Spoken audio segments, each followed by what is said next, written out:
یو ځل حضرت جبریل علیہ السلام راغی رسول الله مبارک له. نو د حضرت جبریل علیہ السلام په دې مخ کې لږ د خفګان اثراتو انسانی شکل کې. نو حضور پاک ته تاسو کو جبریل ته پریشان غوندې نه وی الله رسول یم ولی وینن ما ته خدای وی چې دوزخونه وګوره. نو ما دوزخونه وکتل نو خپه شوم ډېر چې دې تمام د خدای بعضې بندګان دننه کېږي. نو جبریل دوزخونه که دوزخه وینا اوه دوزخه دي اوه دوزخه دي یو بل د پاسه دي الله رسوله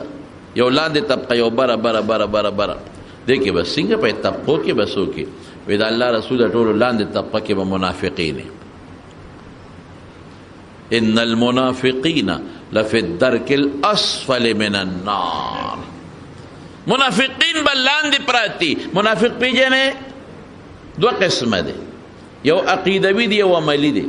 عقیدوي منافق هغه دی چې په زړه کې کافر دی په خوله مسلمان، لکه عبدالله ابن ابی او د هغه ملګري زړه کې کافر په خوله مسلمان، مونځ به هم کوي د سره. عبدالله ابن ابی به جهادونو لم ته مونځ به هم کو روژې به هم نیولې، لیکن نه د پیغمبر دشمنو د دین دشمنو چې دا دین به کله تباه کېږي. نو چې څوک په ظاهر منظم کوي پټکې دیم وي ګیره دیم وي هر څه دی وي، خو چې دړه نه د دین دشمني کې د اسلام به کله ختمېږي، دا مسلماني به کله ختمېږي،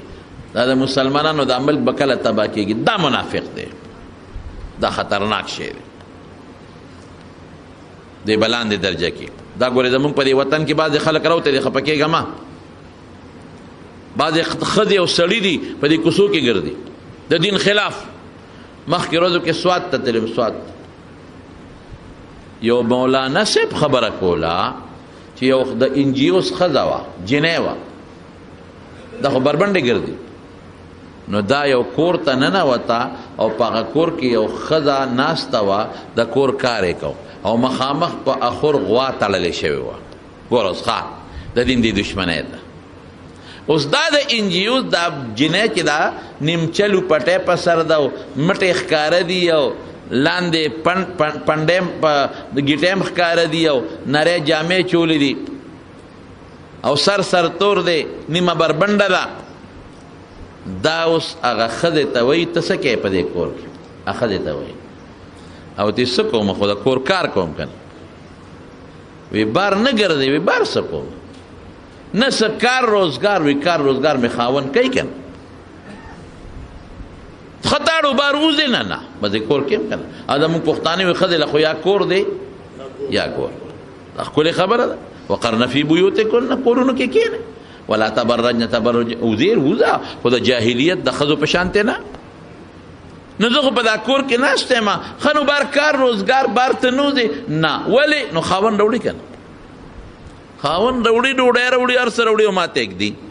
او زه وله خدمت کوم. نو د جیو دغه جنۍ ورته وایي وایي ښه نو پته په دې غوا کې څه فرق شو؟ دې غوا هم بار دنیا ونه لیده او تا هم بار دنیا ونه لیده. ور اوس ښه دی تخرې ته دې غوا هم بار دنیا نه ده لیدې او تا هم بار دنیا نه ده لیدې. غوا له هم ګیا راوړي خوري او تا له هم خوراک راوړي خوري. غوا هم خدمت کوي، پی والا ورکوي، سوټې والا کوي او تم والا لګیا خدمت کوي. نو پته په دا غوا کې څه فرق شو؟ دا ښځی په دې پوهېوله چې نیکبختې بار وځه وګرځه چې دنیا ووینې سړی یې اینې او ته یې نه یینې. ته غوا کې څه فرق شو؟ وایي چې دا خبره یې ښځې ته وکړه نو دې کې د دې کور والا خره را دننه شوه. اخري خبر په سارا سری کنه را دننه شوه. ښځه ورته وایي هغه انجوز والا جنۍ ته او دا خبره خو دې ټیک ده چې ما او د غوا کې فرق نشته، خو ستا او د خره کې څه فرق دی؟ دا خرم بار ګرځي دنیا اینې او تم بار ګرځي دنیا اینې.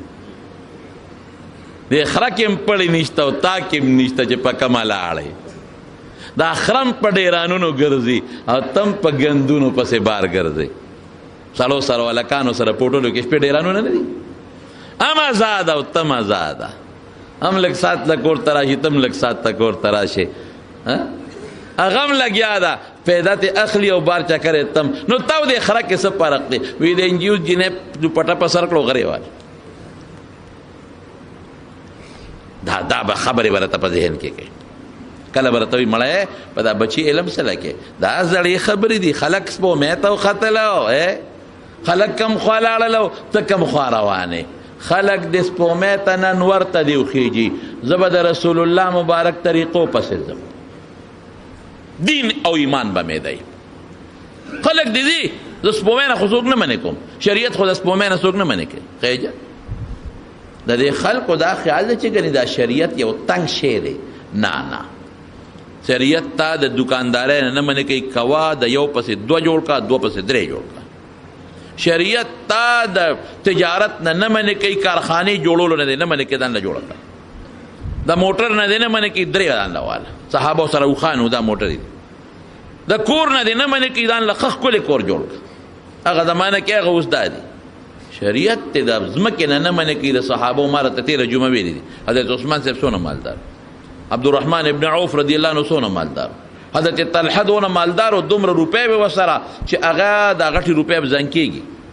نو دا به په نوکرانو نه شوی صفا کولی دونه وي نو په میدان به یې واچولي نو اوښان به یې پرې ګرځول په هغې به یې صفا کولی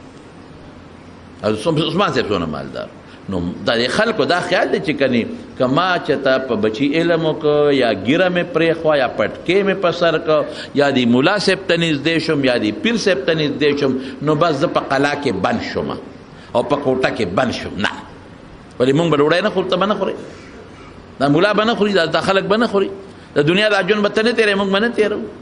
ته غلطې خبرې دي حضرت امام ابو حنیفه رحمت الله علیه دونه مالدارو چې کله وفات شو په خزانه کې 450 کروڑه درهم پراتو درهم پاکستانی روپے نه 54 کروڑ 56 کروڑ شپږ 50 تا غټ خان سره دونه پیسې نشته دا خو څه خبره نه ده چې سړی عبدالقادر جیلاني رحمت الله علیه دونه مالدارو څومره لوی پیر دی چې جزونه به په بحري تلل او سوداګري به کوي مال ګټل منع نه دي تجارت کول منع نه دي خو خدای باندې یې یو سړی د امام احمد ابن حنبل ګاونډي لور سټک به و لورو او چې مړ شو نو یو عالم په خوب کې ولید او تپوس یې تیو که چې وی قتل په یو خشته باغچه کې ګرځي او مسجد چرچې خوشحاله دی ورته ویې لکه لوره چې مړ شوې کوم خوا لاړې وی چې مړ شومه نو دې باغ کې جنت کې او احمد ابن حنبل سره په دنیا کې هم ګاونډي هم دلته هم ګاونډي اوس څه کې هغه سره دنیا کې هم ګاونډي هم دلته هم ګاونډي دا ملا صاحب راویښ شو چې راویښ شو د لور کور ته لاړ ښځې ته یې وله ور وډباو وی یاره یو تپوس ته نه کوم ستا خاوند خو ما ډېر ښه ولید خشته سپینو جامو کې په باغچه کې او دا د جنت نښې ښه که یو مړی دې په سپینه جامه کې ولید دا د جنت نښې د اسلام نښې برقه ابن نوفل متعلق اخو هغه زمانه کې مړو چې کومه زمانه کې له حضور پاک ته د دعوت ذکر نور راغلی چې خلکو ته وایي چې ایمان راوړی نو خدیجې رضی الله عنها دې تپوس وکړو وی الله رسوله ورقه خدا ویلي چې که زه جمدې پاتې شم او ته خلکو د وطن نه استې مدد به دې کوم او دیم ویلو چې دا کوم تعالی څوک راغلی دی په غار حرا کې دا هغه فرشته ده چې موسی علیه السلام له راتله خو تا چې کله د ایمان دعوت ورکو د هغې نه مخکې مړ دی نو کوم ځای دی ورقه حضور پاک ورته وی ما په سپینه جامه کې په خوب کې لیدی دی او چې په سپینه جامه کې دی څوک په خوب کې ولید دا د ایمان نښی نو هغه ملا صاحب هغه ښځې ته وی د لور وی ستا د خاوند څه عمل کو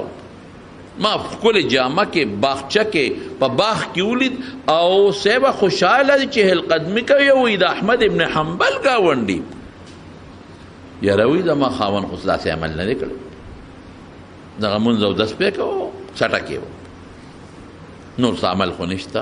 یاره یو دوه عمل دي یو عمل یې دا و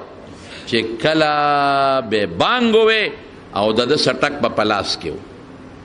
او اوچت کړی به او اوسپنه له به را براو نو چې بانګ به وې نو سټک به اوسپنه نه براو غاړې ته به کېښود جومات ته به روان شو نیمګړی کار به هم په ځای پرېښود لکه یو سړی خو وایي چې دا شی مې اوچت کړی دی ودرېږه راوخو به بروم که نه ودرېږه دا اوسپنه ګرمه ده دا رانه یخېږي مونځ ته خو لا نیمه ګنټه شته دا ګرمه اوسپنه به ووامه رانه یخیږي اسکاره خرابېږي دا به نیغ کم نو بیا به مونځ ته خو لا نیمه ګنټه بعد خو نیمه ګنټه مخکې نه زه چې به د الله نوم واورېد نو سټک که به اوچته مو نو رابرو بیا نه بس کې به یې ښود او مانځله به روان شو د الله نوم دی ته وایي او دویم څه دویم دا چې دی به اکثر بره په چت ودو امام احمد ابن حنبل به هلته ودو خپل کور کې نو ده ته به ښکارېده نو ده به وي یا الله ارمان چې دا بچي مې نه وي ارمان چې مالدار وي ارمان چې اوزګار وي نو ما به دغسې عبادت کړی چې احمد ابن حنبل یې کوي خو څوک هم ټوله ورځ بچو له سټک وه نو د شپې بیا چې مونځ وکړم ماسخوتن نو خوب راشي لاسونه مې خوږېږي نو بس وده شم نو راپاسم سر مانځله ځمه الله بچی دی ښه ده که دا نه وي نو ما به هم دغسې چل کوم الله که دا کار مې نه کولی دا سټک مې نه و او لږ مالدار وي نو ما به هم د شپې عبادت کوم نو د شپې یو شپې تهجد نه دي کړی خو چې په ډډه به واوړېد او احمد ابن حنبل به یې ولید چې هغه مونځ کوي نو دا ارمان به یې وکړ دا ارمان ګوره الله څومره غیرتي ذات دی د خدای نه غیرتي ذات بل شته ووایه شته نشته دومره الله غیرتي دی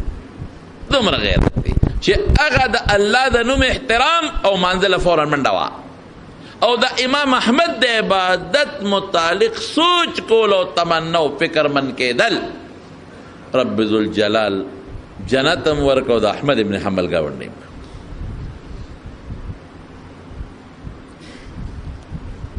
په هر کیف نو څوک به راته دا وایي دا ملیان دا خلک زاړو ته رسوي هلکه ملا دې نه منې کوي دین تنګ تروش نه دی خپل عبادت کوه تجارت کوه زمینداریم کوه او بخورلم خو چې بانګ ووایي